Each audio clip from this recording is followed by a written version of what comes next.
오늘은 그 1장 6절이죠. 6절부터 지난 5절까지 했죠. 오늘 1장 6절부터 하죠. 너무 오랫동안 안 해가지고 다들 잘 모르시는 것 같은데. 맞습니다. 마이크가 꺼져 있어서 대답 못했습니다. 1장 6절부터 좀 이렇게 속도를 좀 내면서 보도록 하겠습니다. 자, 1장 6절부터 2장 9절까지가 긴 단락이 이번 한 파트입니다. 여기는 이제 우리가 앞에서 그 구조해 봤을 때 두 번째 아예 성전문을 닫아 그랬으면 좋겠구나 하는 이제 두 번째 논쟁 부분인데 1장 6절부터 2장 9절까지입니다. 먼저 그 6절에서 11절까지 한번 읽어보겠습니다. 6절부터 11절까지 우리 제가 보기에 화면 가져와도 바뀌었네. 우리 보자. 우리 박병선 집사님 6절부터 11절까지 한번 읽어주실래요?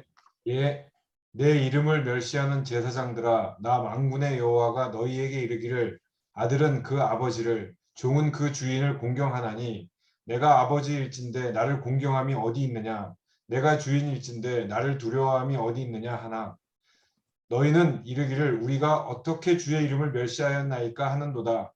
너희가 더러운 떡을 나의 제단에 드리고도 말하기를 우리가 어떻게 주를 더럽게 하였나이까 하는도다. 이는 너희가 여호와의 식탁은 경멸히 여길 것이라 말하기 때문이라. 만군의 여호와가 이르노라. 너희가 눈먼 희생 제물을 바치는 것이 어찌 악하지 아니하며 저는 것 병든 것을 드리는 것이 어찌 악하지 아니하냐. 이제 그것을 너희 총독에게 드려보라. 그가 너를 기뻐하겠으며 너를 받아주겠느냐. 만군의 여호와가 이르노라. 너희는 나 하나님께 은혜를 구하면서 우리를 불쌍히 여기소서 하여 보라. 너희가 이같이 행하였으니 내가 너희 중 하나인들 받겠느냐. 만군의 여호와가 이르노라. 너희가 내 제단 위에 헛되이 불사르지 못하게 하기 위하여 너희 중에 성전문을 닫을 자가 있었으면 좋겠도다. 내가 너희를 기뻐하지 아니하며 너희가 손으로 드리는 것을 받지도 아니하리라. 만군의 여호와가 이르노라. 해 뜨는 곳에서부터 해 지는 곳까지의 이방 민족 중에서 내 이름이 크게 될 것이라. 각처에서 내 이름을 위하여 분향하며 깨끗한 제물을 드리리니 이는 내 이름이 이방 민족 중에서 크게 될 것임이니라. 그 다음에 그 12절부터 14절까지 여기서 이제 하나님의 이름을 제사장들이 이제 더럽히는 것에 대해서 이제 고발하는 부분인데 12절에서 14절까지 우리 신장로님 한번 읽어주실래요? 12절에서 14절. 네. 그러나 너희는 말하기를 여호와의 식탁은 더러워졌고 그 위에 있는 과일 곧 먹을 것은 경멸히 여길 것이라 하여 내 이름을 더럽히는도다. 만군의 여호와가 이르노라. 너희가 또 말하기를 이 일이 얼마나 번거로운고 하며 코웃음 치고 훔친 물건과 저는 것 병든 것을 가져왔느니라. 너희가 이같이 봉헌물을 가져오니 내가 그것을 너희 손에서 받겠느냐. 이는 여호와의 말이니라. 짐승 떼 가운데에 수컷이 있거늘 그 서원하는 일에 흠 있는 것으로 속여 내게 드리는 자는 저주를 받으리니 나는 큰 임금이요 내 이름은 이방 민족 중에서 두려워하는 것이 됨이니라. 만군의 여호와의 말이니라. 그 다음에는 2장 1절부터 이제 9절까지인데 여기서는 그 본분과 임무를 저버린 제사장을 심판하시겠다 하는 말씀입니다. 이제 심판에 관한 말씀인데 1절부터 5절까지 우리 정태상 집사님 한번 읽어주실래요? 너희 제사장들아, 이제 너희에게 이같이 명령하노라. 만군의 여호와가 이르노라 너희가 만일 듣지 아니하며 마음에 두지 아니하여 내 이름을 영화롭게 하지 아니하면 내가 너희에게 저주를 내려 너희의 복을 저주하리라. 내가 이미 저주하였나니 이는 너희가 그것을 마음에 두지 아니하였음이라. 보라 내가 너희의 자손을 꾸짖을 것이요 똥 곧 너희 절기에 희생의 똥을 너희 얼굴에 바를 것이라. 너희가 그것과 함께 제하여 버림을 당하리라. 만군의 여호와가 이르노라 내가 이 명령을 너희에게 내린 것은 내위와 세운 나의 언약이 항상 있게 하려 함인 줄을 너희가 알리라. 내위와 세운 나의 언약은 생명과 평강의 언약이라. 내가 이것을 그에게 준 것은 그로 경외하게 하려 함이라. 그가 나를 경외하고 내 이름을 두려워하였으며. 예. 그다음 6절에서 9절 마지막 부분, 예, 우경근 장로님 읽어 주실래요? 그의 입에는 진리의 법이 있었고 그의 입술에는 불의함이 없었으며 그가 화평함과 정직함으로 나와 동행하며 많은 사람을 돌이켜 저악에서 떠나게 하였느니라. 제사장의 입술은 지식을 지켜야 하겠고 사람들은 그의 입에서 율법을 구하게 되어야 할 것이니 제사장은 만군의 여호와의 사자가 됨이거늘 너희는 옳은 길에서 떠나 많은 사람을 율법에 거스르게 하는도다. 나 만군의 여호와가 이르노니 너희가 레위의 언약을 깨뜨렸느니라. 너희가 내 길을 지키지 아니하고 율법을 행할 때에 사람에게 치우치게 하였으므로 나도 너희로 하여금 모든 백성 앞에서 멸시와 천대를 당하게 하였느니라 하시니라. 예. 예, 그 1장 예, 그 6절부터 2장 9절까지 두 번째 논쟁인데 그 우리 지난번에 받은 복사물 21쪽에 보면 이제 그 설명이 되어가 있죠. 두 번째 신탁은 예배에는 관심이 없고 제법에만 신경 쓰는 거짓 제사장들을 책망하는 것이다. 신명기 법전은 흠 없는 짐승만 제물로 바치도록 규정하였지만 말라기 시대 제사장들은 이 규정을 무시하였다. 또한 자식은 부모를, 종은 주인을 공경하지만 제사장들은 아버지와 주인이 되시는 하나님을 공경치 않은 것은 큰 죄라고 지적한다. 그러므로 그들은 저주받을 수밖에 없다고 한다. 제사장의 본분과 하나님을 올바로 예배하는 것에 대해 깊이 성찰하도록 한다. 고 이제 거기에 쓰여져 있습니다. 자, 보시면 그 두 번째 논쟁 굉장히 긴데 어쨌든 여기 제사장들의 그 굉장히 무성의하고 이제 불성실하고 그리고 하나님을 아주 경멸하는 건데 근데 우리가 이제 여기 보면 하나님을 경멸한다고 할 때 자칫 오늘 우리도 하나님을 경멸하는 행동, 언행을 하고 있을 거다 이런 것을 아마 느낄 수가 있을 겁니다. 저도 마찬가지고 우리 한번 본문을 한번 보도록 하겠습니다. 자, 먼저 그 6절에 시작하는 단락 내 이름을 멸시하는 제사장들아 그랬습니다. 그러니까 제사장이 참 중요하죠. 하나님의 이 예배, 하나님의 어떤 언약적 의무에서 제일 중요한 자리를 차지하는 계층이 이제 제사장들인데 이 제사장들에게 있어서 가장 중요한 것은 여호와 경외, 하나님을 경외하는 것인데 근데 이제 그렇지 않다는 거죠. 그 중간에 내가 아버지일진데 나를 공경함이 어디 있느냐, 내가 주인일진데 나를 두려워함이 어디 있느냐 그랬습니다. 어쨌든 사람들은 아버지를 공경하는 것이 당연하고 근데 유대인들은 자기들을 사랑하는 하나님 아버지를 대단히 무시하고 있다. 그것도 제사장들이 그렇다는 거죠. 7절에 보면 더러운 떡을 바쳐요. 더러운 떡을 바쳤고 그래서 7절 끝에 보면 여호와의 식탁을 아주 경멸하는 이제 그런 것을 볼 수가 있습니다. 제사장에게 가장 중요한 의무 중에 하나, 임무 중에 하나가 뭐냐면 성과 속을 구별하는 거예요. 성과 속을 구별하고 그리고 정결과 부정을 구별을 해서 이게 백성들이 죄를 짓지 않도록 가르치고 지도하는 그 의무가 참 중요한데 근데 이게 이제 제사장들이 그걸 스스로 어기고 있다 하는 거죠. 그래서 더러운 떡을 제단에 드리고도 말하기를 우리가 어떻게 제단을 더럽혔습니까? 이렇게 이제 반문을 한다 하는 거죠. 그래서 8절 만군의 하나님께서 말씀을 하십니다. 아주 중요한 말씀인데 눈먼 희생 제물 8절 그 다음에 저는 것 병든 것 그러니까 총독에게 바쳐도 총독도 받지 않을 그런 것들을 나에게 바쳤다 하는 거죠. 여기서 우리가 한 가지 의문이 생겨요. 뭐냐면 제사장들이 흠 있는 제물을 왜 받았을까 하는 거죠. 왜 흠 있는 제물을 받았을까? 굳이 그렇게 안 봐도 되거든. 좋은 걸로 가져와 이러면 가져오게 돼 있어요. 근데 왜 흠 있는 것을 받았을까? 아마 뭐 타락했다고 보면 첫 번째가 번제는 먹지 않고 태우는 것이니까 자기들이 먹는 것도 아니니까 그냥 뭐 아무거나 받아서 그냥 번제는 다 태워드리는 거거든. 그래서 이제 받지 않았을까 하는 것도 있고 그 다음에 여기 이제 뇌물이 오갈 수 있는 거예요. 정결한 것만 바쳐야 되는데 흠 있는 것을 바치니까 제사장에게 뇌물을 줘야 될 거 아니에요. 그래서 아마 뇌물을 받기 위해서 흠 있는 것을 받지 않았을까 이제 이런 생각도 해봅니다. 하여간에 뭐 여러 의견들이 있는데 뭐 성경에 나오지 않지만 이제 여러 가지로 생각을 해볼 수 있는 부분입니다. 하여간에 왜 이 제사장들이 흠 있는 것을 받았을까 하는 거죠. 어쨌든 여기 중요한 건 그거예요. 흠 있는 것을 받으니까 바치는 자와 제사장 그리고 받는 하나님 중에서 여러분 누가 가장 손해를 보겠습니까?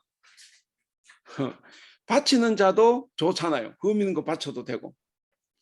그리고 제사장도 어떤 이유에서는 그걸 받을 때 뭔가 자기에게 뭔가 반대급부가 있었을 거예요.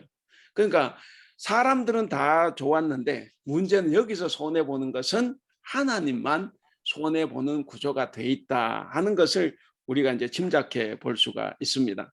그래서 이제 이 제사장이 문제다 하는 거죠.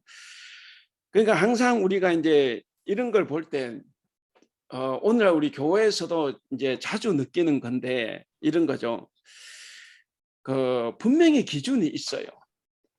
하나님의 기준이 있고 뭐 교회는 헌법이 우리도 내규가 있고 다 뭐 어떤 거든 기준이 있는데 근데 그 기준을 따르지 않고 각자 자기 소견에 옳은 대로 내 생각이 옳다고 주장을 해서 다들 그렇게 가면 어떻게 되겠습니까?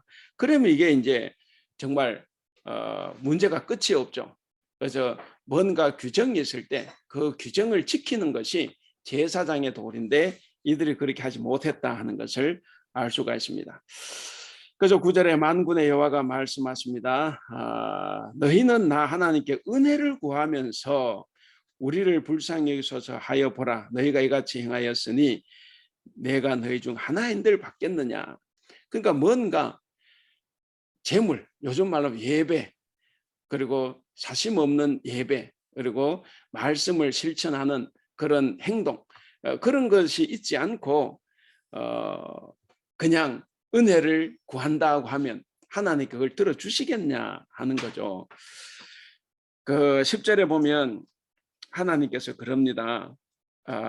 너희 중에 누가 성전 문을 닫았으면 좋겠다. 그렇게 이야기를 하세요. 뭐 혹시 모르겠습니다. 그런 것을 느껴보실 수 있는지는 모르겠지만 문을 닫았으면 좋겠다. 그러니까 이런 거죠. 여기서 우리가 이제 한 가지 생각해 볼 수 느끼고 우리가 조금 우리 자신을 돌아볼 수 있는 부분이 뭐냐 하면 사람들은 되게 그렇게 생각을 합니다. 그래도 예배 드리는 것이 안 드리는 것보단 낫지. 좀 부족해도 예배는 드려라. 그래도 예배 드리는 것이 더 낫다. 이제 이런 생각을 합니다. 그러니까 조금 흠이 있어도, 조금 잘못이 있어도, 부족함이 있어도 예배 드리는 것이 안 드리는 것보다 낫다. 이런 말을 우리가 이제 할 수 있습니다. 저도 그런 말을 여러 번 들은 기억이 있는데 이거 조심해야 되는 거죠. 하나님께 뭔가 흠이 있는데 부족함이 있는데도 안 드리는 것보다는 드리는 것이 낫다고 하지만 실제로 그게 아니라 그럴 상황에서는 드리면 드릴수록 예배하면 할수록 내 죄가 자꾸 쌓여가는 거죠. 이것도 우리가 한번 생각해 볼 필요가 있습니다. 그래서 이제 주전 8세기 예언자들 아모스나 미가서에 보면 그런 이야기 하지 않습니까? 너희가 길갈에 가고 베델에 가고 성소를 갈 때마다 죄를 더 쌓아간다. 예배 드릴 때마다 죄가 하나씩 더 쌓여간다. 이제 이렇게 말씀하신 것도 우리가 알 수가 있습니다. 자, 11절 하나님은 해 뜨는 곳에서부터 해 지는 데까지 모든 곳에서 다 내 이름이 크게 될 것인데 너희들 제발 좀 정신 차리고 예배를 제물을 제사를 잘 드려라 하는 말씀입니다. 자, 그다음 두 번째 부분이 12절에서 14절까지입니다. 자, 제사장들이 하나님의 이름을 얼마나 더럽혔느냐 거기에 대한 고발입니다. 그 12절이 제사장에 대한 고발입니다. 12절 보시면 너희는 말하기를 여호와의 식탁은 더러워졌고 그 위에 있는 과일 곧 먹을 것은 경멸히 여길 것이라 하여 내 이름을 더럽히는도다 그랬습니다. 그 여호와의 식탁이 많이 더러워져 있죠.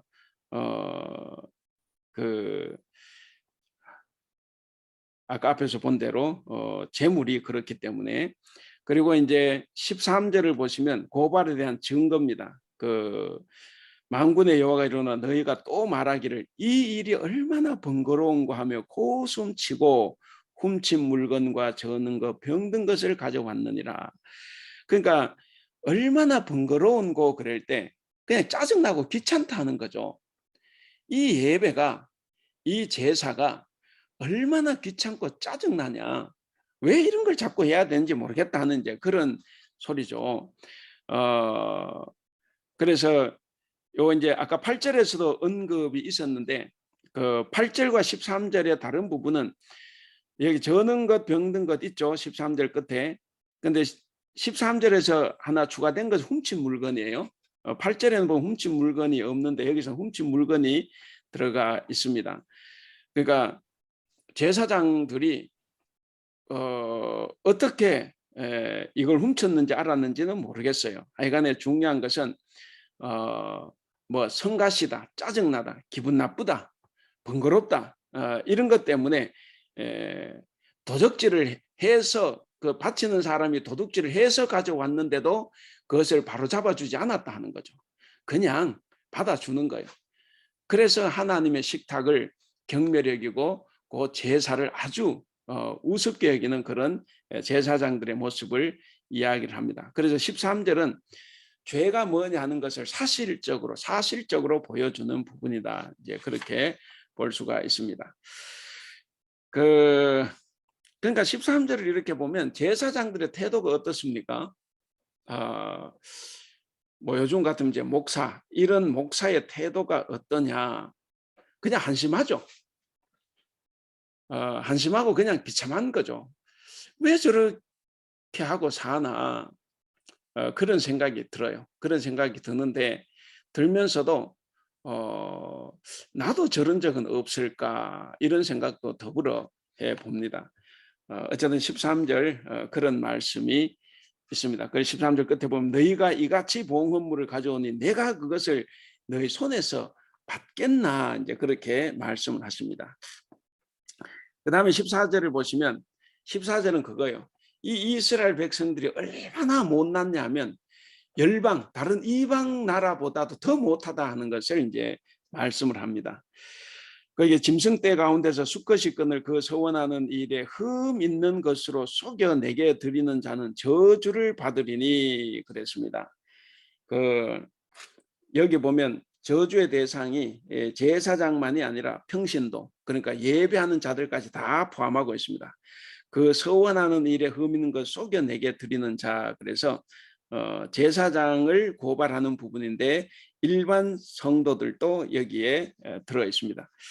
온전한 재물을 가져오지 않는 자들은 그 속이는 자다. 그래서 이제 우리가 예배를 하면서도 하나님을 속이는 경우가 우리에게 있을 수 있다 하는 거죠. 이제 그런 것을 이야기합니다.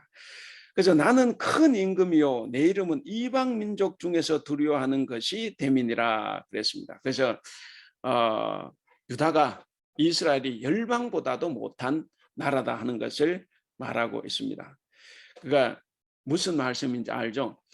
이방 열방들도 하나님의 이름을 크게 알고 두려워하고 경외하는데 여호와를 믿는다고 하는 여호와의 백성인 이스라엘은 그렇지 못하다 하는 거죠. 그래서 열방보다 못하다. 그러니까 이스라엘 공동체, 하나님께서 선택하셨고 부르셨던 하나님의 백성 이스라엘이 하나님을 업신여긴다 하는 것을 여기서 말하고 있습니다. 그 다음에 이제 그 2장 1절에서 9절인데 여긴 제사장에 대한 심판입니다. 왜 심판받느냐? 당연하죠. 본분과 의무를 저버렸기 때문에. 그래서 이제 심판을 받게 됩니다. 먼저 1절에서 3절을 보면 그 심판의 내용이 나와요. 심판의 내용. 그 심판의 내용 중에 그 2절 중간에 보시면 내가 너희에게 저주를 내려 너희의 복을 저주하리라 그랬습니다. 너희의 복을 저주하리라. 그러니까 제사장들의 심판이 뭐냐면 그들의 복이 이미 저주받은 거라는 거죠. 너희들이 복이라고 생각하는 것이 저주다. 이제 이런 겁니다. 왜냐? 너희가 그것을 마음에 두지 아니하였음이라 그랬습니다. 그러니까 제사장의 복은 뭘까 생각해 보면 뭔지 모르겠어요. 성경에 뭐 나오지 않으니까. 근데 제사장의 복은 그 직무를 통해서 얻는 복. 예를 들면 제사를 집전할 때 여러분 아시죠? 그 번제는 완전히 다 태워서 하나님께 바치는 거니까 사람이 가져갈 부분이 없어요. 근데 그 외 제사는 다 태워드리는 게 아니고 일부만 태워 하나님께 바치고 나머지는 제사장들이 가지고 가요. 화목제물 같은 경우에는 제사장과 바치는 자가 나눠 먹습니다. 화목제물 교제하기 위해서. 그러니까 직무를 통해서 얻는 그런 제물들을 제사장의 복이라고 할 수가 있고 또 성전에 쌓여 있는 어떤 양식이 있을 수가 있어요. 이제 그런 것도 복이라고 할 수가 있고 그다음 제사장의 특권 뭐 이런 것도 복이라고 할 수 있는데 근데 그런 복들이 너희에게 저주다 하는 겁니다. 너희에게 저주다. 그래서 너희가 받은 복은 이미 저주로 바뀌었다 하는 것을 말하고 있는데 3절이 심각하죠. 뭐 마이크는 안 켜시더라도 3절 우리 같이 한번 읽어보겠습니다. 시작.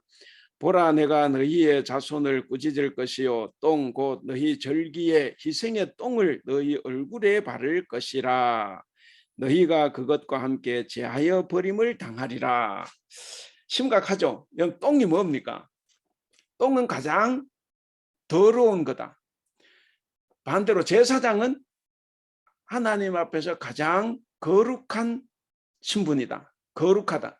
그러니까 가장 더러운 것과 가장 거룩한 것을 여기 이제 대비를 하고 있는데 여기 똥은 뭐 변으로도 볼 수 있지만 그러나 이 변 말고도 제물을 태워 바칠 때 태우지 않은 부분이 있어요. 그 태워지지 않고 소화되지 않는 그러니까 제물의 위장, 내장 뭐 그런 거 그런 것을 이제 똥이라 이렇게 또 번역을 하기도 합니다. 그러니까 어쨌든 동물의 그 위장의 내용물과 똥 이것이 이제 똥인데 자 그러니까 여기 보면 똥의 분위기가 뭡니까? 이 똥을 가지고 제사장의 얼굴에 쳐바르겠다는 거죠. 하나님께서. 그러니까 굉장히 하나님께서 진노하시는 부분입니다. 그러니까 이 거룩하고 정결한 것이 이 똥이 상징하는 이런 부정함과 그 가장 더러운 간의 어떤 대조를 통해서 제사장들이 얼마나 나쁜 짓을 많이 했느냐, 하나님을 분노케 했느냐 하는 것을 여기서 볼 수가 있습니다. 그러니까 우리가 얼굴에 누가 내 침만 뱉어도 굉장히 성질나고 수치스럽잖아요. 근데 하나님께서 그걸 가지고 제사장 얼굴에 쳐버리겠다는 거죠. 이거는 뭐 우리가 상상할 수 없는 이야기입니다. 근데 더 심각한 건 똥의 양입니다. 이게 어느 때 쓰인 똥이에요? 그거 보면 너희 희생의 절기의 희생의 똥 그래요. 절기에는 뭡니까? 엄청나게 많은 재물들을 잡아요. 그럼 거기에 똥이 속 내용물이 얼마나 많겠습니까?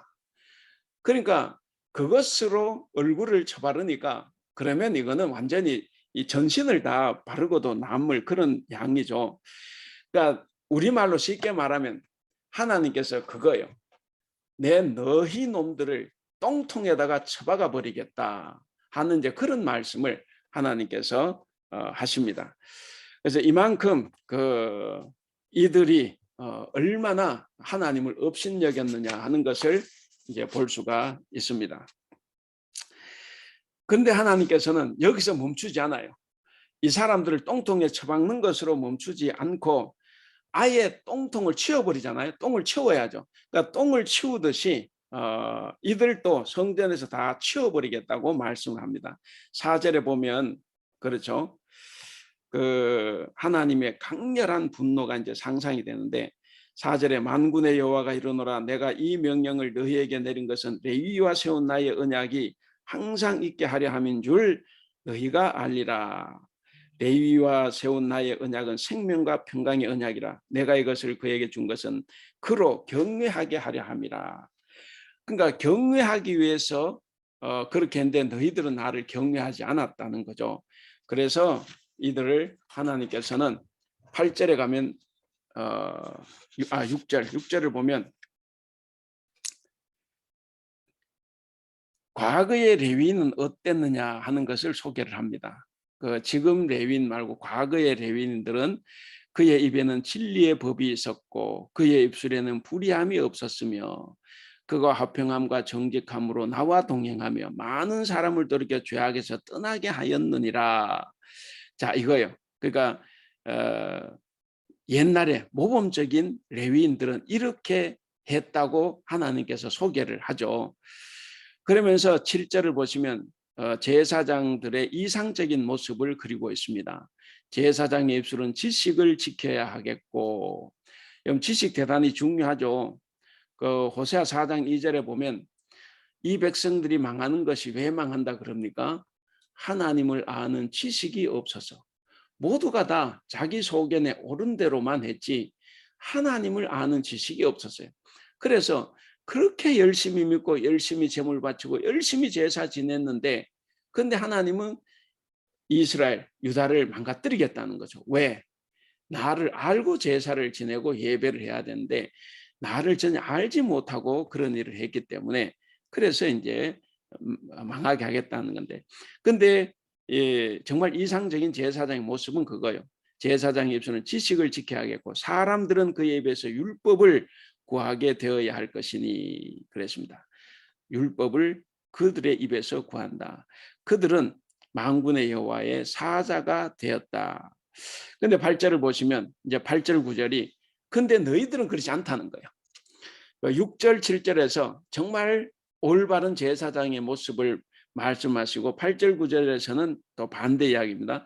그런데 너희는 옳은 길에서 떠나 많은 사람을 율법에 거스르게 하는도다. 나 만군의 여호와가 이르노니 너희가 레위의 언약을 깨뜨렸느니라.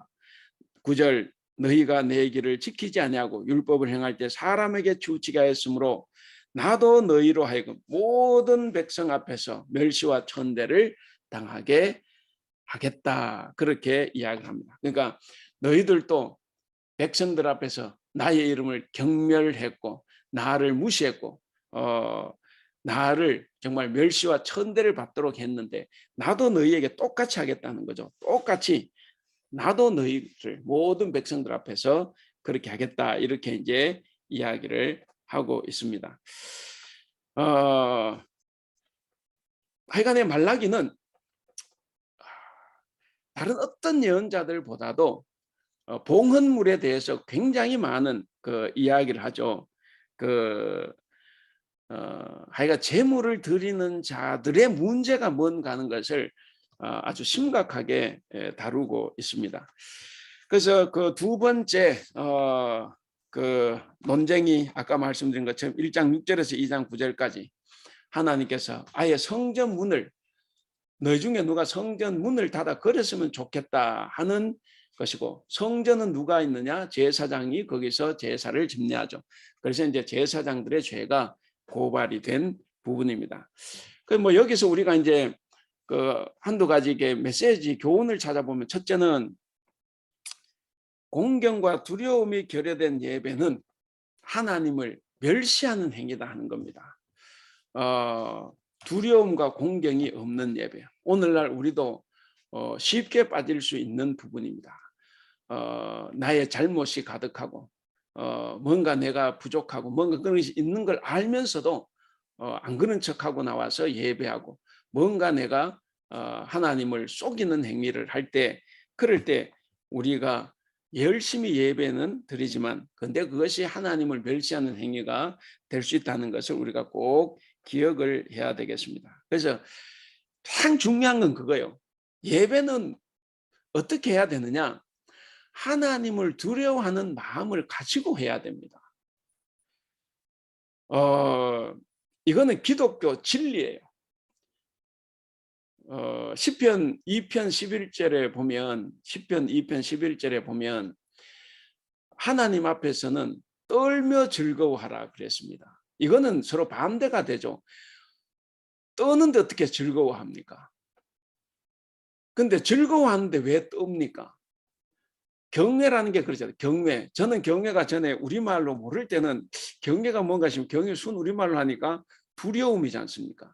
그러니까 하나님 앞에 나올 때는 항상 경외심, 두려워하는 마음을 가지고 해야 되는데, 우리는 너무 하나님을 사랑으로만 생각을 해서 여러 문제들이 이제 생기는 것을 많이 봅니다. 어쨌든 그 하나님을 공경하고 두려워하는 마음을 가지고 예배를 해야 된다. 그러면 우리가 우리 자신을 좀 덜 속일 수가 있고, 잘못됐을 때 하나님 앞에 진심으로 회개할 수가 있습니다. 그 다음 두 번째 교훈은 예배가 번거로운 일상이 될 수가 있어요. 예배가 번거로운 일상이 될 수가 있는데, 그러니까 번거로운 일상이 되어버린 예배는 결국 하나님을 더럽히는 것이다 하는 거죠. 역시 저도 또 여러분도 항상 조심해야 될 부분이라고 봅니다. 예배가 번거로운 일상이 될 때 그것은 결국 하나님을 더럽히는 것이다 하는 것을 우리가 이제 생각해 볼 수가 있습니다. 그리고 마지막 세 번째 교훈은 9절 끝에 나온 것처럼 우리가 하나님을 대하는 것처럼 하나님도 우리를 똑같이 대하신다 하는 거예요. 여러분, 그 산상설교 예수님 말씀에 너희가 남을 헤아리면 너희도 헤아림을 받는다. 너희가 비판하면 그 비판을 너희도 받는다 그러지 않습니까? 우리가 이제 그 말을 좀 덜 이해를 하면 이런 거죠. 내가 누군가를 비난하고 비판을 하면 다음에 나도 사람들로부터 비난받고 비판받는다. 이렇게 생각하는데 그거 아니에요. 더 심각합니다. 내가 A라는 사람을 비난하면 마지막 날 내가 하나님 앞에 죽어서 심판대에 섰을 때 하나님이 나를 그것처럼 똑같이 비난한다는 거죠. 이거는 종말론적인 건데 굉장히 심각하고 우리가 신앙생활에서 아주 고려를 해봐야 될 부분입니다. 그래서 이게 내가 구원의 이상이 생길 수 있어요.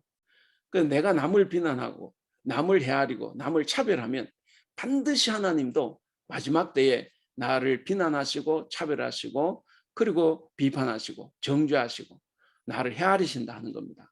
그렇기 때문에 우리는 꼭 이걸 기억해야 됩니다. 내가 사람에게 한 것 그대로 하나님께서 마지막 날에 나에게 갚아주신다 하는 것을 우리가 기억을 해볼 필요가 있습니다.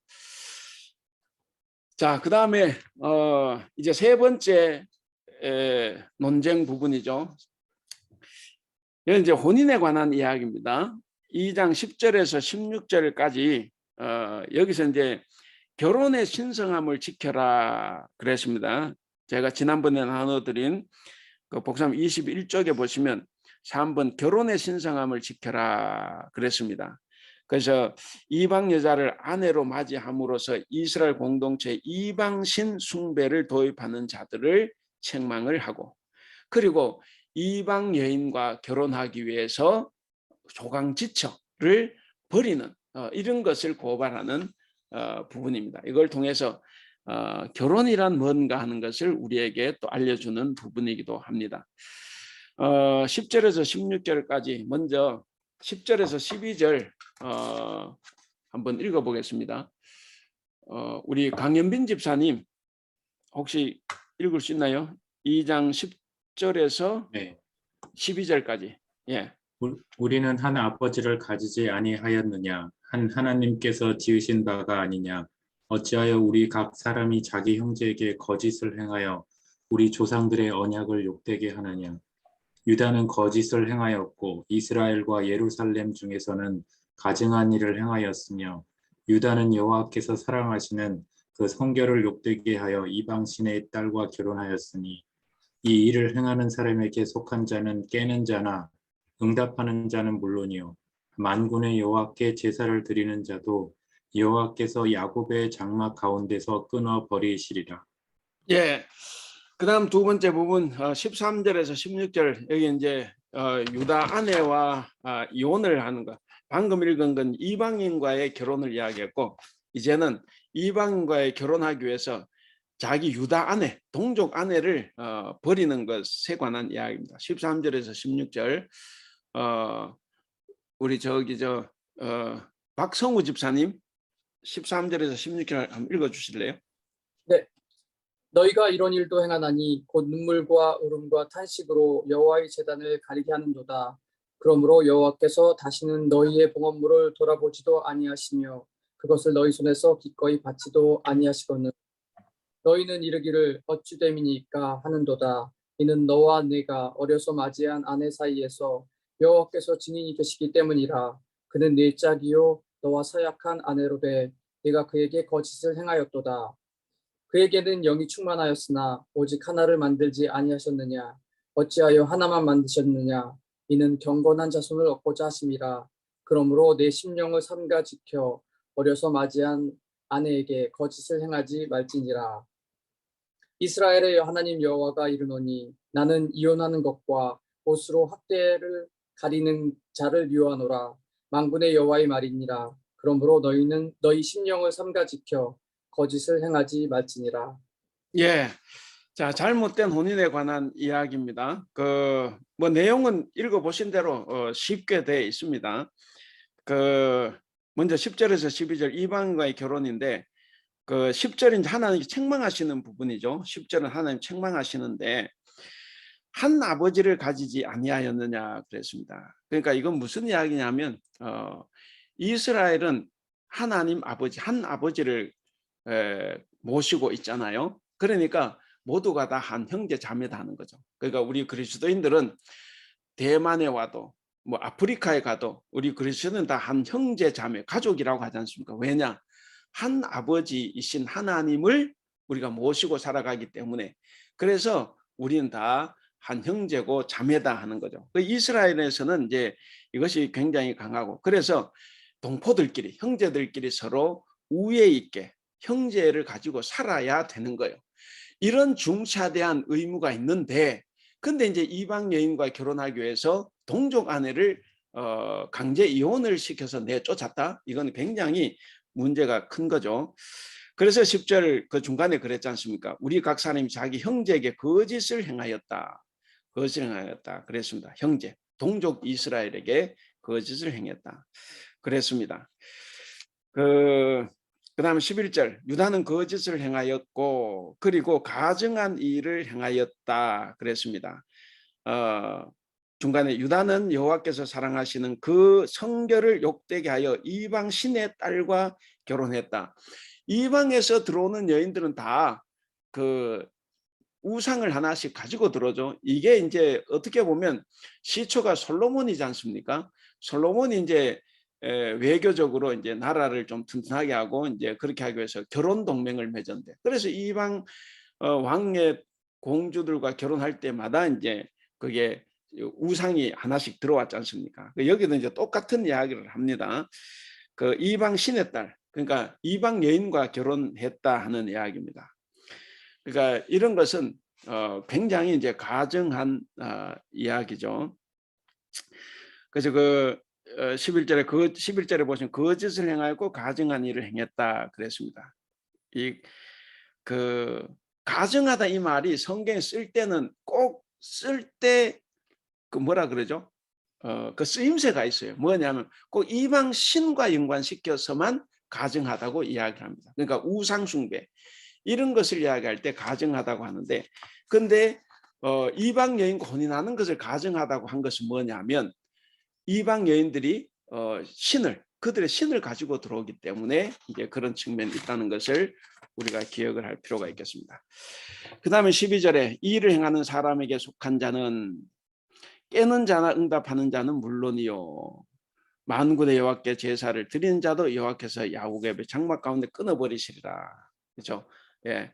그런 죄를 짓는 사람들은 아무리 예배를 하고 제사를 지내도 하나님께서는 끊어버리겠다 하시는 말씀입니다.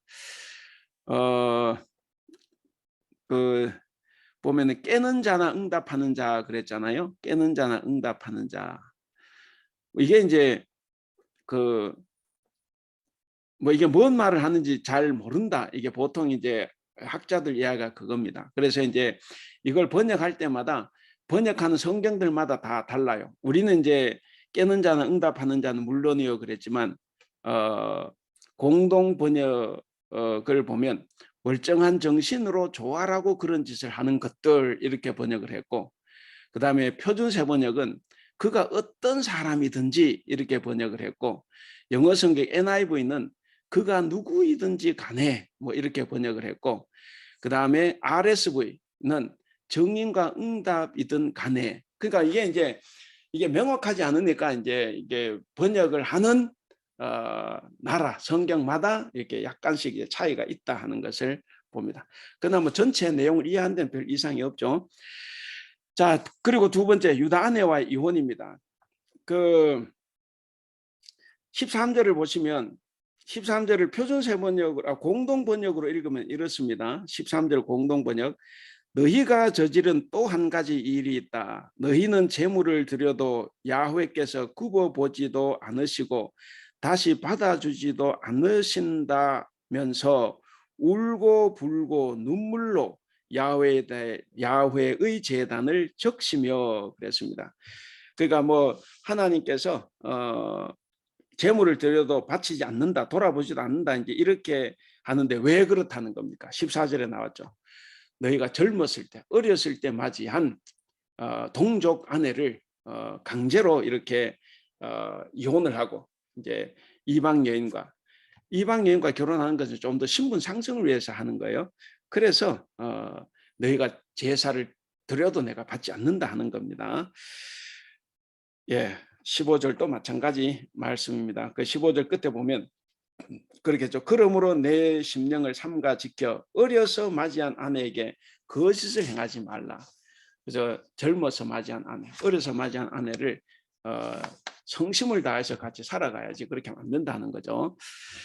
그 다음에 16절입니다. 이건 이제 우리 번역이 조금 이렇게 매끄럽지 못해요. 개역 개정판은 옷으로 학대를 가리는 자, 그런데 표준세 번역을 읽으면 이렇습니다. 표준세 번역으로는 16절 나는 이혼하는 것을 미워한다. 주 이스라엘의 하나님이 말한다. 아내를 학대하는 것도 나는 미워한다. 나 만군의 주가 말한다. 그러므로 너희는 명심하여 아내를 배신하지 말아라. 명확하죠. 예, 그러니까 내가 이혼하는 걸 미워한다고 할 때 우리 한국의 목사님들은 뭐 교인들도 마찬가지겠지만 이혼하면 두 사람 다 공격을 합니다. 그런데 성경 그러잖아요. 분명히 가해자 있고 피해자가 있어요. 그래서 제가 이제 그런 이야기하는데 살인이 죄다 그래서 살인한 사람이 죄지 살인당한 사람이 죄입니까? 폭력이 죄다 그래서 폭력을 쓴 사람이 죄지 폭력을 당한 사람이 죄가 아니잖아요. 그러니까 이혼이 죄다라고 해도 이혼을 하도록 가해한 사람이 있는 거예요. 그놈이 잘못이지 이혼을 당한 사람이 잘못이 아닌 거예요. 그런데 우리 한국 교회는 그냥 무조건 이렇게 해서 그 이혼한 특히 여자분들이 이 교회도 가지 못할 정도로 이렇게 만들어 놓는데 그 표준세번역을 보면 명확합니다. 그 지금 남자들에 대해서 계속 하는 거예요. 이방 여인과 결혼하기 위해서 이렇게 이혼하기 위해서 이혼 안 하려고 하니까 때리고 우리나라도 얼마나 많아요. 제가 아는 사람도 골프 치면 골프나 치지 골프채로 아내를 후들겨 때려가지고 이 다리가 로보캅이 돼서 병원에 갔더니 의사가 놀래가지고 아니 어떻게 다리가 이렇게 될 정도로 지금까지 있었냐. 왜 못 가죠? 남편한테 병원 가자고 더 맞으니까. 그래서 밤새도록 있다가 아침에 일어나 보니까 두 다리가 그냥 얼마나 부었는지 그 일들이 비일비재하게 일어납니다. 근데 그거 대놓고 사람들은 다 여자 보고 잘못됐다고 이야기를 해요. 그러니까 이게 오히려 기독교인들은 더 우리가 잘 봐야 돼요. 그래서 이 폭력이 죄라고 해서 폭력 당한 사람한테 우리가 죄인이라고 하지 않는 것처럼 마찬가지다. 저는 그렇게 생각을 합니다. 자, 그래서 이제 그 세 번째 논쟁이 끝났습니다. 그래서 여기서 이제 교훈을 찾는다고 하면 첫째는 신앙 공동체는 한 형제고 한 자매다 하는 거죠. 신앙 공동체, 우리 교회 공동체는 한 형제고 한 자매다. 그래서 우리는 서로 성실하게 서로의 의무를 다하는 것이 좋다 하는 거죠. 그다음 두 번째는 이혼이라는 것은 배우자에 대한 폭력이고 하나님 뜻을 거역하는 거다. 이거 여전히 우리가 생각을 해야 됩니다. 이혼 당한 사람에게 하는 이야기가 아니에요. 특별히 우리는 한국 교회는 이혼 그러면 무조건 두 사람을 같이 놓고 보는데 그렇게 하면 안 돼요. 그 이혼은 배우자에 대한 폭력이고 하나님 뜻을 거역하는 것이다. 그다음 세 번째는 결혼은 사랑으로 세워져야 하고 부와 명예를 얻으려고 하는 것은 아니다 하는 겁니다. 간혹 그런 사람 있죠. 부와 명예를 얻으려고 저런 남편 택하기도 하고 저런 아내 택하기도 합니다. 그것은 결혼의 신성함이 깨진 거죠. 바로 이스라엘 백성들이 왜 이방 여인하고 결혼하려고 하냐 하면 부와 명성, 명예를 위해서 그 이방 여인하고 결혼하려고 하는 거예요. 그런 시대적인 배경이 있었다 하는 거죠. 예, 지금이 몇 시? 그 시기가 안 나오지. 네. 시간 남았습니까? 네. 네. 자, 그러면 그 네 번째 논쟁 부분입니다. 네 번째. 2장 17절부터 3장 5절. 예.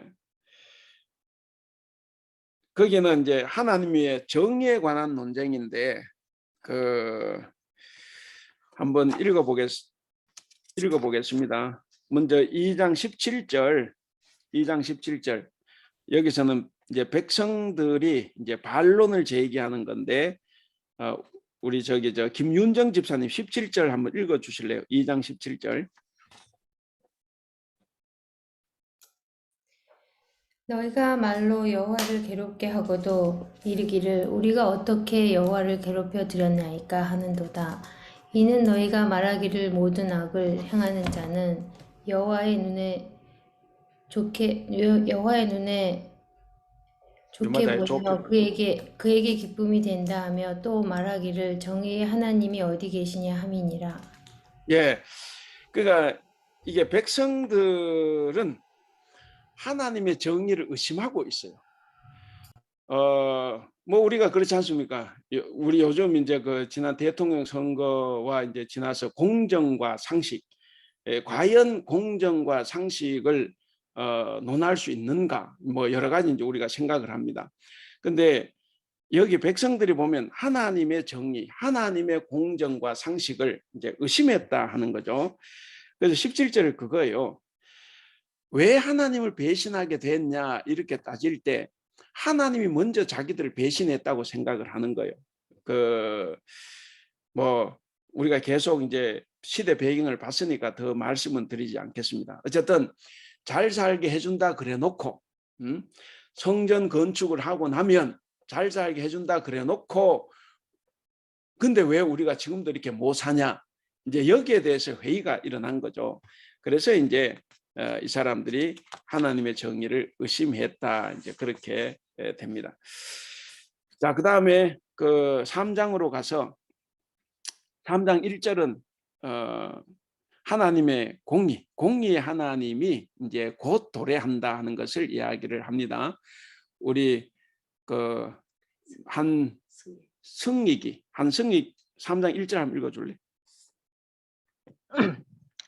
만군의 여호와가 이르노라 보라 내가 내 사자를 보내리니 그가 내 앞에서 길을 준비할 것이요 또 너희가 구한 바 주가 갑자기 그의 성전에 임하시리니 곧 너희가 사모하는 바 언약의 사자가 임하실 것이라.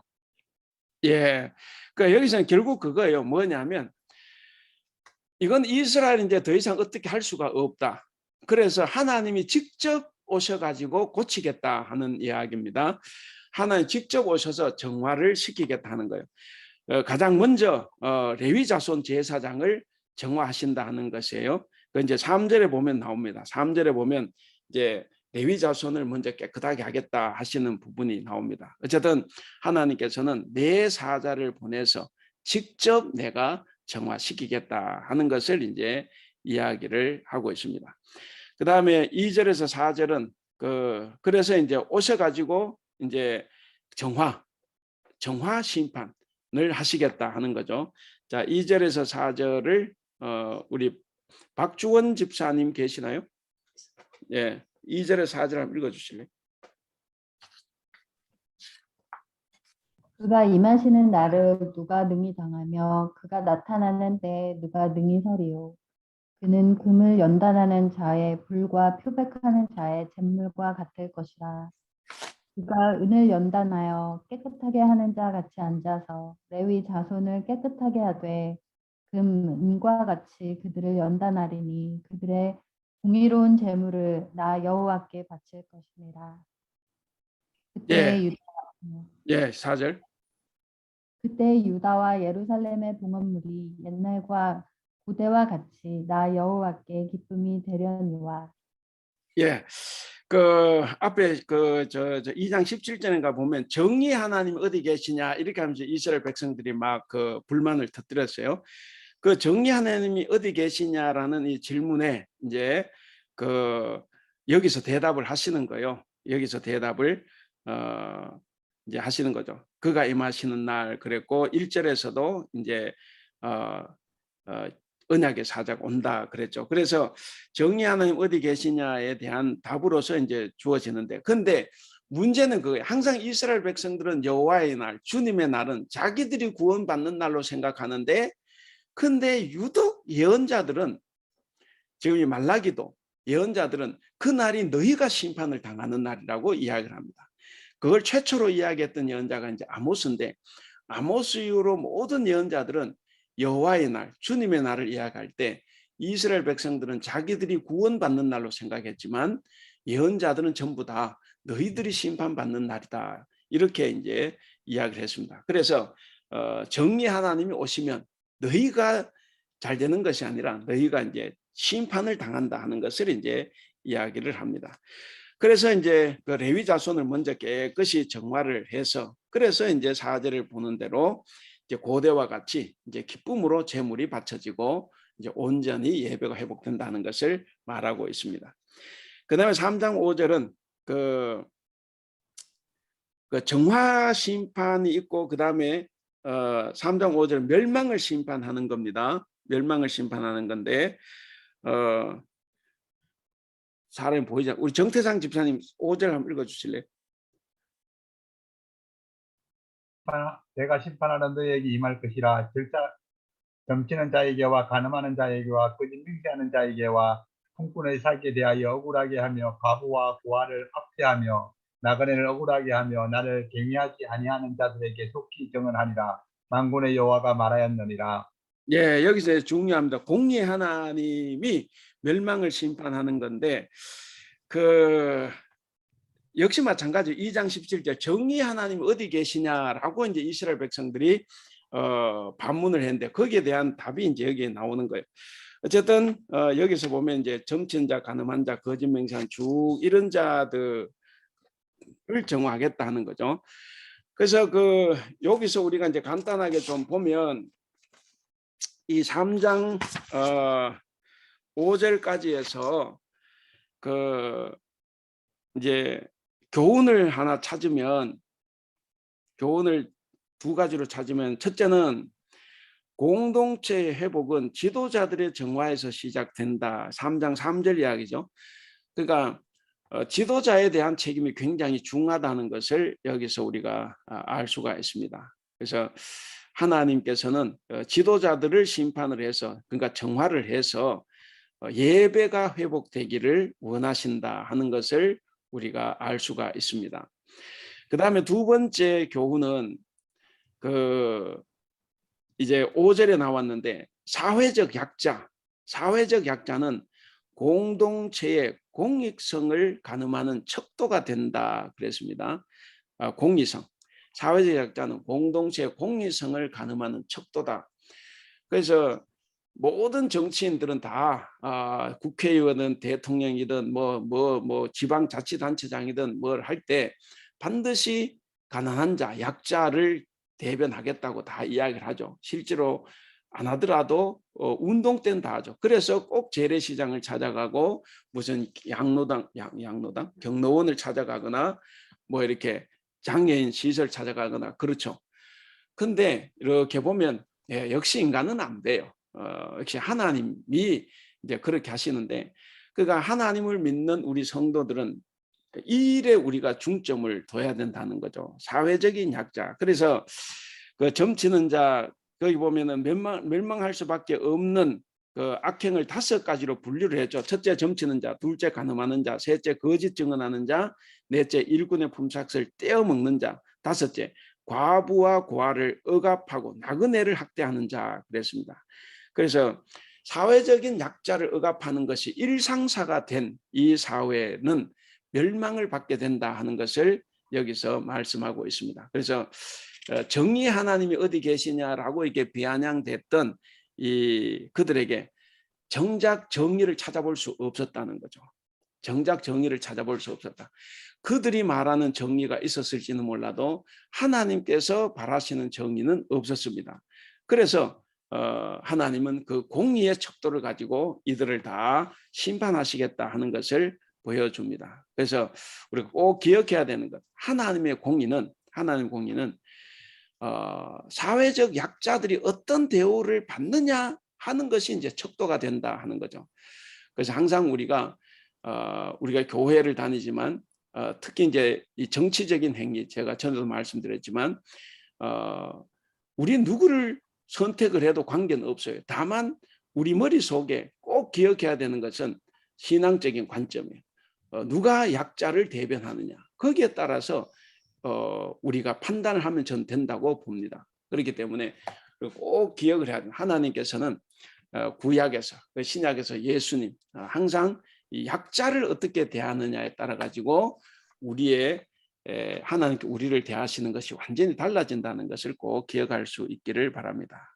그래서 우리 사회는, 특별히 우리 그리스도인들은 바로 이런 사람들의 권리가 존중될 수 있도록, 또 우리가 그들의 권리를 존중할 수 있는 그런 사람이 되어야 된다. 그것이 공동체의 공의성이다 하는 것을 우리가 말할 수 있습니다.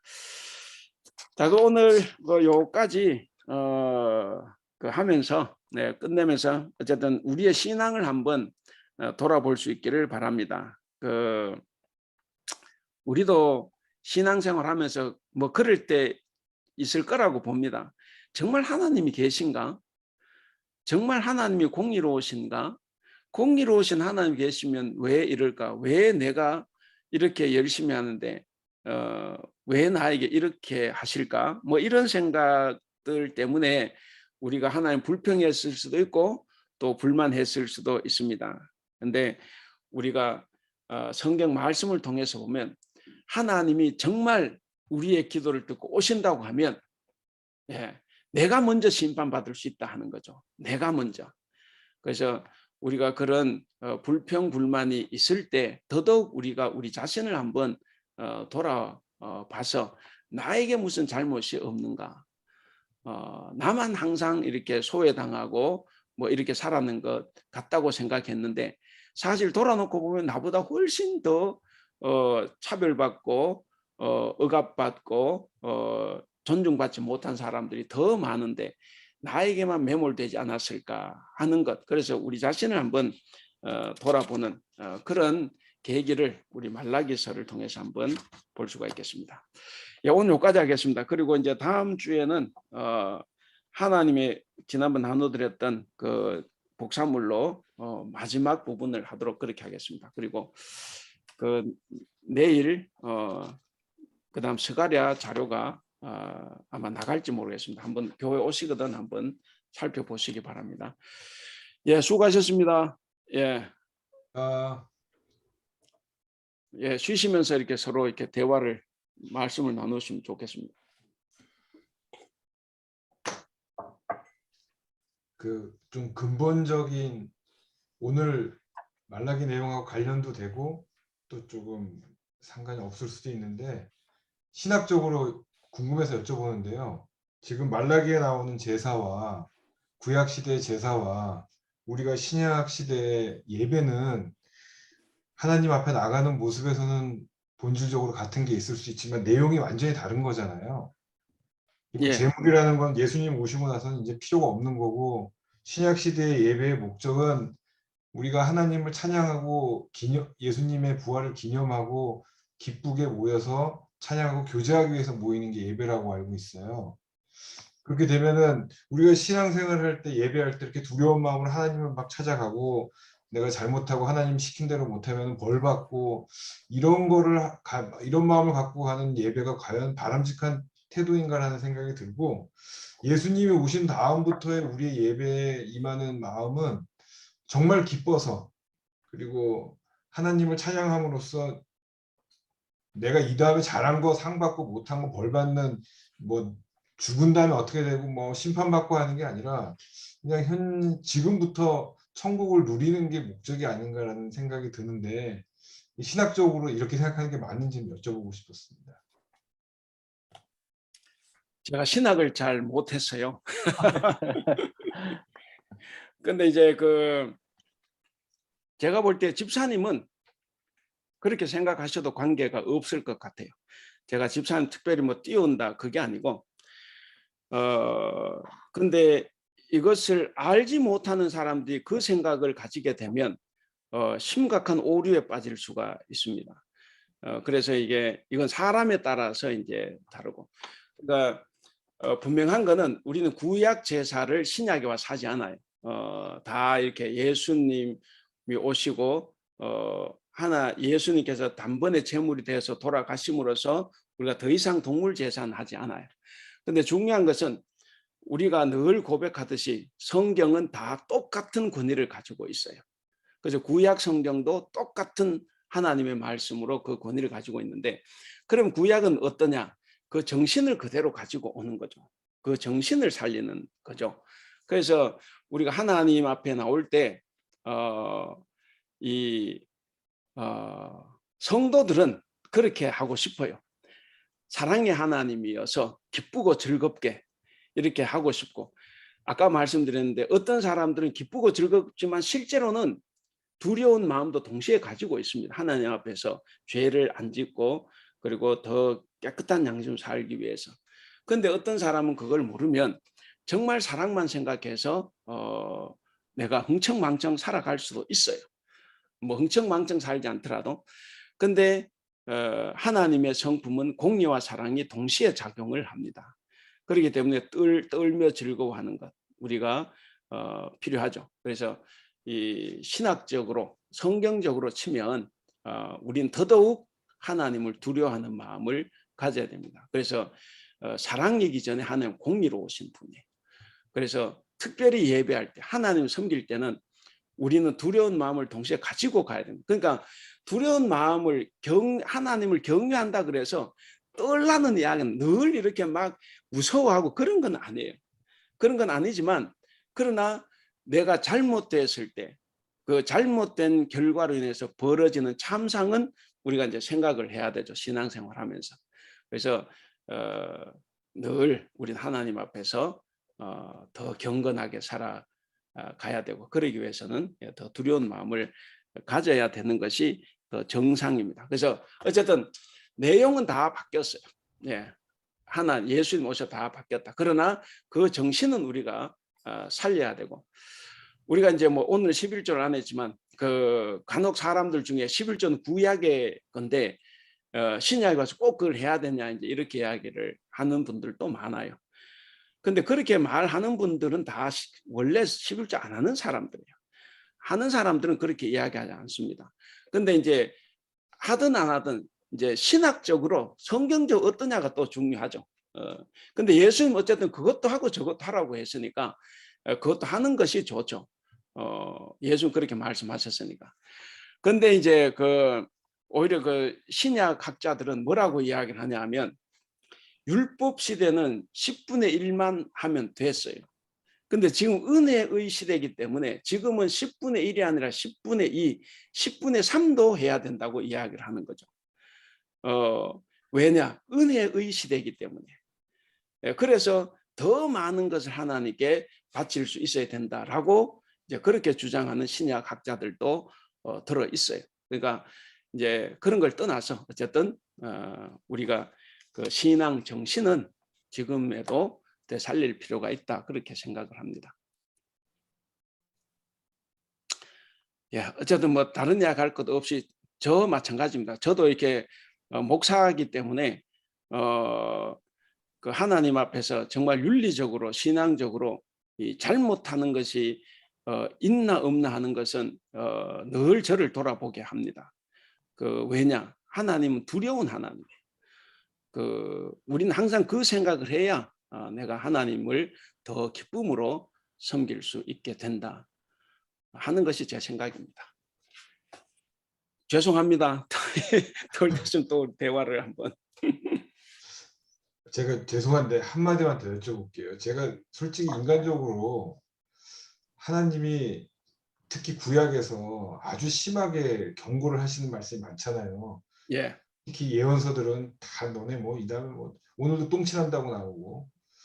근데 그게 부모가 자식한테 얘기할 때도 막 그렇게 심하게 하지만 실제로 행동으로 부모가 자식이 아무리 잘못했다고 해가지고 막 얼굴에 똥칠하고 뭐 칼로 찌르고 막 죽도록 패고 그러지는 않잖아요. 대부분은 정상적인 부모라면. 사랑이 넘치는 하나님이 우리한테 이렇게 말한 거는 강하게 깨달으라고 한 경고지 그걸 정말로 행할 거를 두려워해가지고 한다는 거는 하나님이 과연 그런 정도의 어떤 성숙함을 기대하는 걸까 이런 생각이 들어요, 솔직히. 예. 또 제가 똑같은 대답을 하겠습니다. 집사님 같으면 그렇게 생각하셔도 관계가 없어요. 근데 우리가 이렇게 살지 못하는 사람들한테는 이 강력한 경고가 주어져야 됩니다. 그리고 특히 이제 자꾸 이런 이야기예요. 그 신약 전공하는 사람하고 구약 전공, 신약은 자꾸 은혜라서 이렇게 가는데 구약은 이제 율법이라 자꾸 친다 그러는데 뭐 꼭 그게 아니라 지금 이 말라기 시대는 그 시대적인 배경이 있어서 당연히 강조 용법이 있어요. 근데 제가 이제 방금 집사님, 우리 박병선 씨랑 집사님은 그렇게 생각해도 된다고 했던 부분이 뭐냐 하면 우리 한국에 가면 교인들 100명 세우면 90명은 성경 문자대로 지켜야 된다고 다 생각을 해요. 문자대로 지켜야 된다고. 그런데 이런 부분에서 오면 이제 그건 또 해석을 해야 된다 그래요. 이런 사람들한테는 강력하게 이 말씀이 들어가야 돼요. 제가 무슨 말씀인지 이해를 하실 거라고 봅니다. 대부분 사람들이 다 성경대로, 성경에 쓰여진 대로 믿어야 된다 이렇게 생각을 해요. 근데 이제 우리가 지키기 어려운 부분이 나올 때는 이제 살짝 어떤 영적으로 해석을 자꾸 하려고 합니다. 역시 그것도 이제 아까 말씀 자기 소견에 오른 대로 하는 거지만 어쨌든 그런 것들이 우리에게 기본적으로 깔려 있어요. 그래서 이런 사람들, 이런 신앙을 가지고 있는 우리 한국 교회는 이것이 오히려 더 강력하게 들어가서 그걸 깨야 돼요. 근데 원래 그렇게 생각을 안 하고 이렇게 열심히 신앙생활하고 정말 경건하게 살아가고 이런 사람들은 이게 별로 문제가 없어요. 왜냐? 이건 말라기 시대, 특별히 말라기 시대 제사를 개판으로 만들고 제물을 온갖 더러운 것으로 바치고, 그래서 하나님께서 어떻게 말을 해도 이들은 또박또박 말대꾸하고 이제 이런 사회에 주어진 말씀이기 때문에 당연히 어떤 강조 용법이 있어요. 그런데 우리가 하나님께서 하신 말씀을 단순하게 그냥 강조 용법이었다 하고 넘어가기에는 우리가 때로는 하나님 너무 가볍게 대할 수도 있다 하는 거죠. 그래서 우리가 이런 말씀을 더 심각하게 받아들이고, 그리고 우리가 삶에서 우리가 경건하고 거룩하고 바르고 정의롭게 살아가도록 이렇게 노력한다고 하면 이런 말씀들이 우리에게 정말 더 좋은 신앙 자세를 가르쳐 준다 생각을 합니다. 계속 질문하시는데 제가 답은 자꾸 엉뚱하게 하는 것 같아요. 그 결혼의 신성함에 대해서 하나 여쭤보고 싶은데요. 예.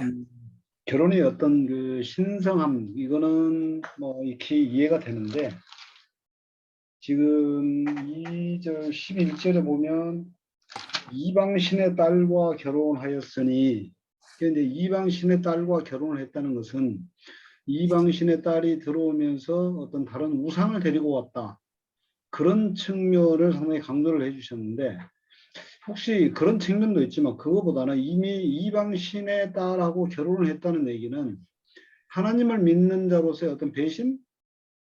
이미 하나님을 떠났기 때문에 그런 거 아닌가, 그런 생각이 하나 들고요. 또 한편으로는 이제 이방신의 딸이 들어와서 어떤 우상을 가지고 있다 보니까 그게 어떤 그 정체성을 흐트러뜨린다, 그런 측면에서 보면 이 시절에는 아마도 굉장한 어떤 그 남자 우월주의라고 그럴까요?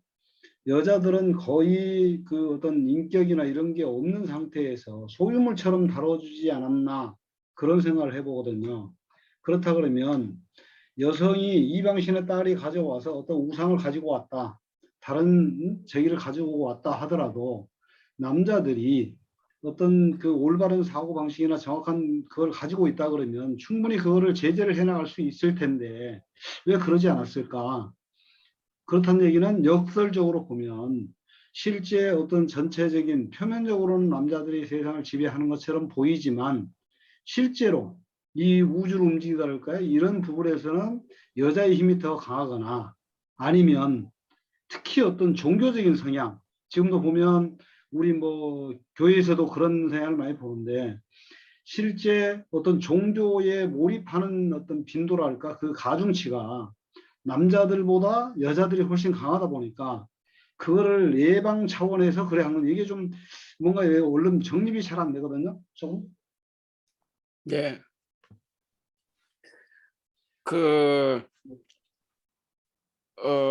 신약에 오면 뭐 이방 여인과 결혼하지 말라 이런 말은 없어요. 교회에서 목사님들이 이제 설교를 할 때 간혹 뭐 안 믿는 자와盟례를 같이 맺지 말라, 그건 이제 결혼에다 자꾸 인용을 하는데 그건 결혼 구절은 아니고 어쨌든 그게 없어요. 오히려 사도행전 9장에 보면 결혼, 이혼, 재혼 뭐 이런 여러 문제를 다루지 않습니까? 거기 보면 일단 결혼을 했는데 믿지 않는 자가 갈라서자고 하면 갈라질 수 있지만 믿는 자가 먼저 갈라서자라고 말하지 말라는 거예요. 왜? 저 사람이 언제 믿을지 모르니까 좀 더 참고 살아보라 이제 하는 이야기죠. 그러니까 이제 이 말씀은 신약에는 그런 말이 없고, 이제 구약에는 고대 세계에서 지금 이게 이제 기원 전 500년 되니까 지금은 2500년 전, 아주 고대 세계죠. 우리는 조선시대도 제 어렸을 때에도 뭡니까 칠거지약 이런 게 있었지 않습니까? 그런 게 있었는데, 그러니까 2500년 전이면 아주 고대 세계에 여성은 그냥 재산이죠. 구약 성경에도 그래요. 구약 성경에도 다 여성은 그냥 하나의 노동력에 불과하지 뭐 별 인격의 의미는 없었습니다. 그러니까 이제 이 당시도 마찬가지인데, 어쨌든 이제 그런 시대이기 때문에 남자들이 쉽게 이혼을 했어요. 그래서 모세도 이혼을 가능한 경우에만 이혼을 하도록 특별히 이혼할 때 이혼 증서를 써주라 이제 이렇게 해서 이혼을 사실상 허락을 했죠. 했는데 어쨌든 이 시대는 이제 그런 것이 있고 더더욱 이방에서 이제 여인들이 들어올 때는 그 고대 세계는 신심이 대단히 투철했고 특히 가나안 종교가 굉장히 셌어요. 그 바알 종교, 아세라 종교가 이 유대인들이 가지고 있는 여호와 신앙보다 훨씬 더 투철했고 셌습니다. 그래서 하나님께서 절대로 그런 그 이방인하고 결혼하지 말라고 한 것은 한시적으로 주어진 하나의 율법이에요. 그거를 이제 오늘날까지 적용할 수는 없고 더더욱 에스라 느헤미야 시대에 에스라는 와서 그랬지 않습니까?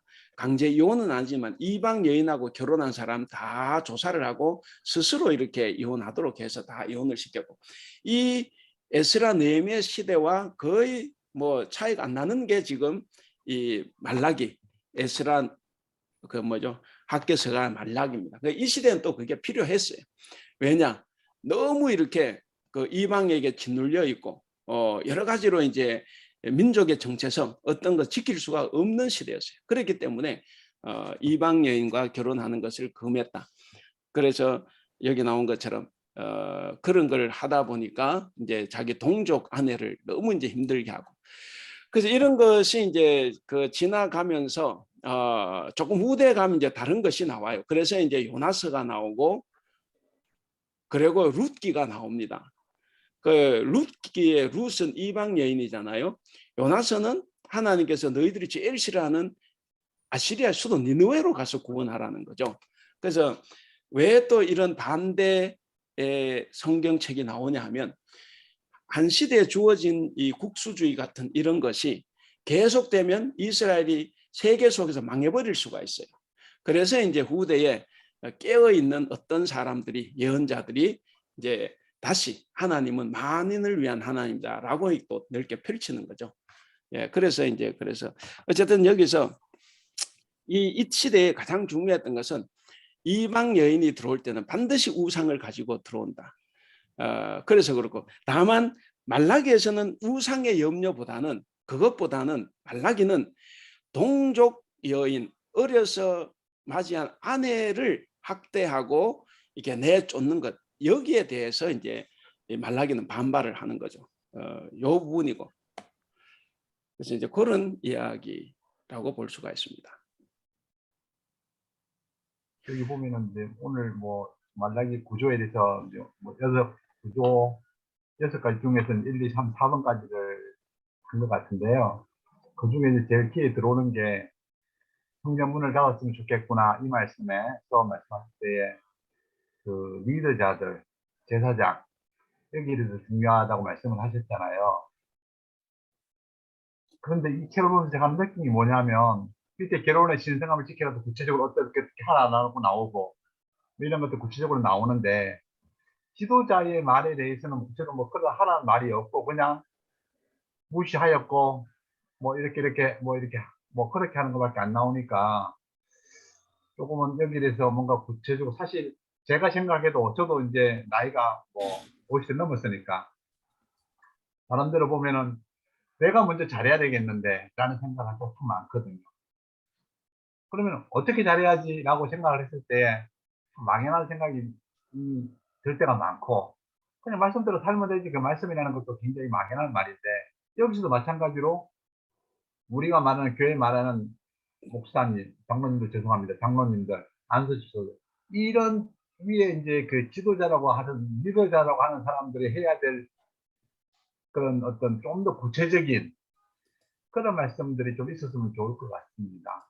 보면은 결혼의 신성함 지키라 돼서 이렇게 해라, 이혼을 하지 말아라 이런 구체적인 말이 나오는데 그 윗단에 있는 그 성경문을 닫았으면 좋겠다. 제사장들 이런 말에 제사장들에 대해서 이런 거에 대해서는 뭔가 좀 두리뭉실하게 넘어가는 느낌이 들면서 제 스스로가 조금 더 구체적으로 이렇게 해줬으면은 조금 더 말씀을 좀 더 잘 따라가고 잘 적용하고 그러지 않았을까라는 생각을 합니다. 네. 그러니까 구체성이 좀 이게 부족하지 않나. 뭐 오히려 잘 하라고 회개하고 잘 하라고 하면 이제 그런 것까지 이렇게 딱 명시를 해주면 훨씬 좋겠다 이제 그런 말씀인데 저도 일부분 동의를 하면서 그러나 그런 것은 이들이 율법을 제사장 율법을 잘 알잖아요. 율법에 이미 다 나와 있기 때문에 충분히 교육을 받았을 거고 알고 있지만 그것을 실행을 안 하는 문제를 이 당시 제사장들이 가지고 있는 거죠. 그래서 이제 아까 2장 6절입니까 7절 거기 보면 이제 그 원래 제사장은 어떻게 해야 되느냐 뭐 그의 입술에는 진리의 법이 있고 막 이렇게 이야기를 하잖아요. 그러니까 원래 제사장은 다 알고 있는 거죠. 다 알고 있고 그래서 잘 가르쳐야 될 의무가 있기 때문에 이들에게 이제 충분한 어떤 것이 있지만 이때 이걸 실행을 안 하는 거죠. 그래서 이제 여기서는 그런 구체적인 실행 방안은 다 알고 있으니까 생략하고 이제 심판 그리고 그 현재 잘못된 것 그것을 이제 지적을 하는 거라고 봅니다. 예. 뭐 누가 저를 혼낼 때도 뭐 저 마찬가지고 제가 이제 나름대로 어제 제가 성경 알고 너 성경 똑바로 가르쳐 이래도 다른 사람들은 혹시 듣는 사람은 그럼 성경이 뭔가 가르쳐 줘야지 이러지만 가르쳐 줄 필요가 없는 것은 제가 알고 있으니까. 예, 그래서 이제 그런 부분은 생략이 됐다 그렇게 볼 수가 있겠습니다. 예. 실제로 뭐 제사장 경우는 다 알죠. 아니까 이런 식으로 자기 소견에 오른 대로 더 잘했다고 볼 수도 있어요. 예. 근데 이제 진짜로 모르고 있다 그러면 이제 문제죠. 진짜 모르고 있다 그러면 이게 더 큰 문제고. 근데 뭐 제사장 모르고 있을 리는 없고 모르고 있다고 하면 뭐 그게 뭐 더 큰 전 죄라고 봅니다.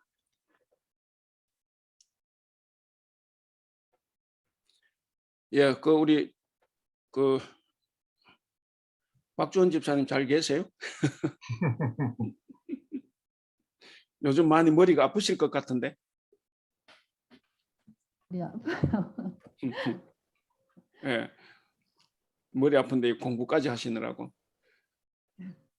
아니 근데 저희가 오늘 말씀에서 죄를 짓는 상태에서 예배를 드린다는 것 자체가 또 죄가 쌓이는 일이기도 하다라고 말씀하셨는데 사실 우리가 이제 일상에서 짓는 죄들은 다 무의식적인 죄들이 많잖아요. 의식하지 못한 상태에서 이게 하고도 그러니까 뭐 말 한마디라도 남한테는 상처가 될 수 있는 말인데 의식하지 못했기 때문에 하고 나서 이제 다시 생각도 하게 되고 그러는데 어떻게 죄를 안 짓고 예배를 드릴 수가 있는지 모르겠어요. 심각하죠. 예, 네. 그런 예배 없어요. 그러니까요. 어떻게 해야 될까요? 예.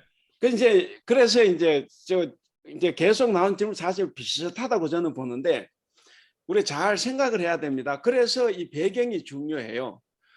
이 지금 말라기의 배경은 그냥 열심히 사는데 살짝 짓는 그런 죄를 이야기하는 게 아니고 이 말라기가 어떻습니까? 노골적으로 하나님을 배반하고 하나님께 대항하고 이런 이 죄가 일상화된 걸 이야기를 하는 거예요. 근데 제가 볼 때 여기 계시는 분들은 그런 분 아무도 없어요.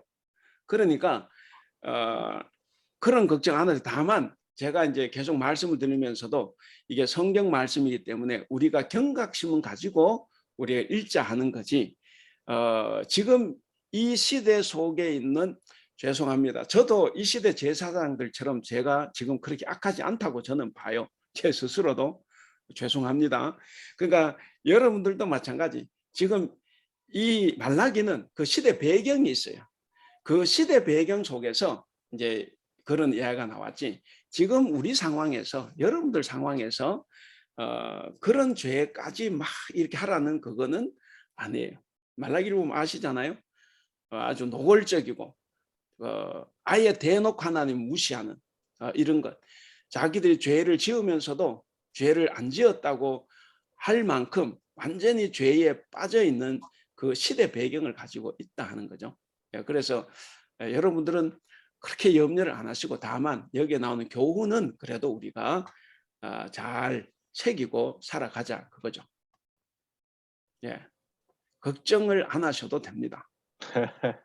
예, 이 부분에 대해서는 또 다르게 해석해 보면 저는 이 말씀하신 부분이 이렇게 성전문을 닫았으면 좋겠다는 게 이게 오히려 성전에 대한 걸 핑계로 대 가지고 더 나쁜 짓을 많이 하는 것들을 많이 보기 때문에 그러지 않았을까 하는 생각도 들거든요. 그렇죠. 예, 그러니까 그 성전이라는 것이 죄를 뭐 짓고 와서 문을 닫는 것도 있지만, 그러니까 하나님의 이름을 대 가지고 제사장들이 자기 돈을 번다면은 결국 어떻게 보면은 진정으로 예배드리는 사람들도 그 나쁜 제사장 때문에 오히려 예배를 못 드리고 더 나빠지는 경우가 생길 수 있기 때문에 이건 어떻게 보면 더 강하게 그 제사장들한테 너가 내 이름 팔아가지고 장사하지 마라. 난 그렇게면은 문 닫아라는 것도 해석이 될 것 같거든요.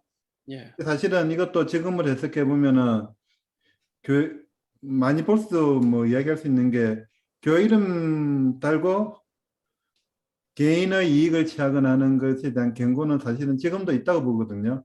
예, 예. 그때의 모습이나 지금 모습으로도 저는 이거 보면서 받는 모습이 오히려 그런 게 지금 사실은 더 많이 받았어요. 그러니까 우리가 하는 모든 행동 중에서 하나님 핑계 대고 나를 행동을 좀 뭐랄까나 정당화시키는 거, 그거 하지 말라는 것에 대한 경고의 말씀도 있지 않나 하는 생각이 저는 좀 듭니다. 그렇죠. 예, 그 지금 이 제사장들이 그 제사장이라는 명분 그리고 하나님의 제사를 집례한다는 그 명분을 가지고 이득을 취하는 게 아까도 제가 중간에 한 말씀 드렸는데 그 어떻게 나쁜 재물을 받아 상한 재물을 왜 받았을까 그럴 때 분명히 뇌물이 오고 가고 그래서 이제 자기의 어쨌든 자기의 유익을 챙기는 거죠. 하나 이름을 빙자해서. 그러니까 이런 것이 일상사가 됐기 때문에 이제 그것을 경고하는 말씀. 그렇다고 하면 방금 우장님 말씀처럼 지금 저에게도 적용할 수 있는 부분이라고 봅니다. 우리는 이제 그때만큼 크진 않다고 해도 작은 거라도 혹시 내가 하나님의 이름을 가지고 내가 뭔가 유익을 취하려고 하지 않았나?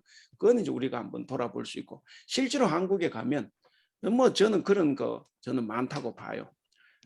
많다고 보고 예, 그런 것에 대한 경고의 말씀이다 하는 거는 잘 목사님, 보셨다고 근데 봅니다. 그 당시에 성전 예배에서 제물을 드릴 때 그 제사장들이 제물을 직접 준비하나요? 아니면 예배를 예, 제사를 드리러 오는 사람들이 뭔가를 끌고 오나요? 아니면은 성전에 쓰는 화폐를 써서 그 근처에 상인들한테 사가지고 오나요?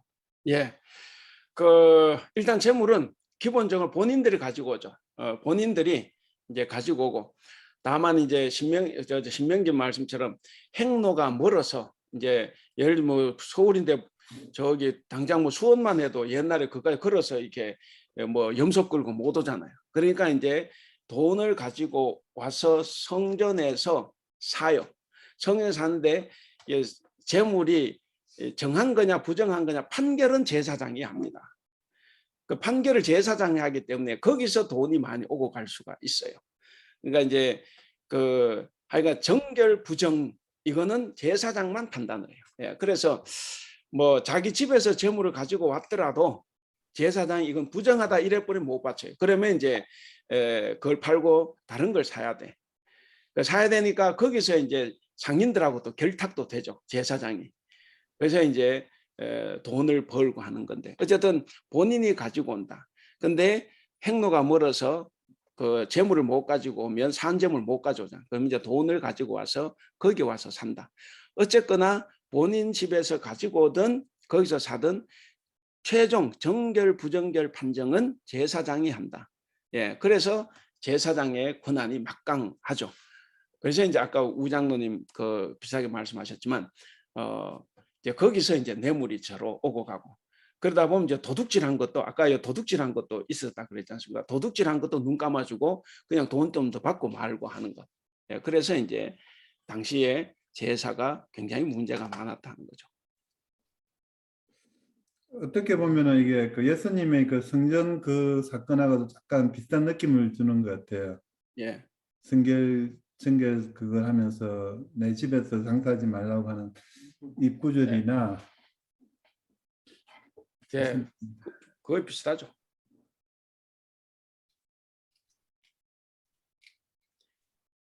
그러니까 이 제사장 권한이 이제 신약에도 오면 예수님 시대도 이제 그런데 어쨌든 그 판단을 제사장이 하기 때문에 아주 뭐 진짜 나쁜 마음으로 챙기기 시작하면 뭐 엄청 챙길 수 있는 거죠. 그런데 지금 이 말라기 시대는 예수님 시대보다 이게 분위기를 보면 훨씬 더 타락했던 시대로 보여집니다. 왜냐하면 이 타락이 계속 우리가 봤잖아요. 타락이 그냥 된 게 아니라 분명히 사람들이 100년 전에는 바벨론에서 굉장히 좋은 신앙을 가지고 왔어요. 가지고 고국으로 돌아와서 뭔가 성전 재건을 하고 나면 뭔가 꿈 같은 일이 벌어질 거라고 생각하고 왔어요. 왔는데 이게 이제 성전 재건이 힘들어졌지 않습니까? 그러니까 이제 학개와 스가랴가 나서서 이제 성전 재건을 독려를 하고, 그리고 성전을 재건하게 되면 다윗 왕조가 다시 회복이 되고, 그리고 우리가 잘 살게 된다. 그래서 지금 못 살기 때문에 안 하면 계속 못 살고, 못 살지만 성전 재건을 하면 하나님께서 우리의 삶을 다 잘되게 해준다. 이렇게 학개와 스가랴가 예언을 했어요. 그래서 이제 사람들이 힘든데도 불구하고 성전 재건을 했죠. 주전 515년에 성전 재건을 했어요. 했는데 하고 나서도 지금 수십 년이 지나가는데도 전혀 삶이 좋아지지 않아요. 오히려 더 나빠져서. 그러니까 아예 노골적으로 하나님께 반기를 드는 거예요. 이 사람들이 잘못된 게 그냥 인간적인 입장에 생각하면 어느 정도 이해가 갑니다. 왜? 완전히 쏘갔다는 느낌이거든. 그러면 하나님께서 도대체 뭐 우리가 재물 바치는데 뭐 그거 보나? 그렇죠. 안 본다고 생각하는 거예요. 그러니까 나쁜 것을 막 바치기도 하는 거죠. 왜? 하나님 관심 없으니까. 그래서 이게 이제 제사장부터 완전히 이게 이제 곁길로 가는 거죠. 그래서 하나님을 조롱하고 모욕하고 이게 이제 일상화가 된 그런 시대입니다. 그런데 이제 지금 말라기가 말하는 건 뭐냐면 하나님께서 안 들어준 게 그래서 안 들어준 게 아니라 너희들은 그때부터 계속 지금도 잘못하고 있다는 거예요. 그러니까 너희 잘못은 보지 않고 자꾸 하나님께 뭔가 책임을 돌리려고 하는데 너희가 잘못했다는 거죠. 그래서 이제 이야기를 하는데 그러니까 논쟁이 계속 벌어지는 거예요. 지금 학개하고 그러니까 곧 하나님하고 이스라엘 백성 계속 논쟁이 벌어지는 거죠.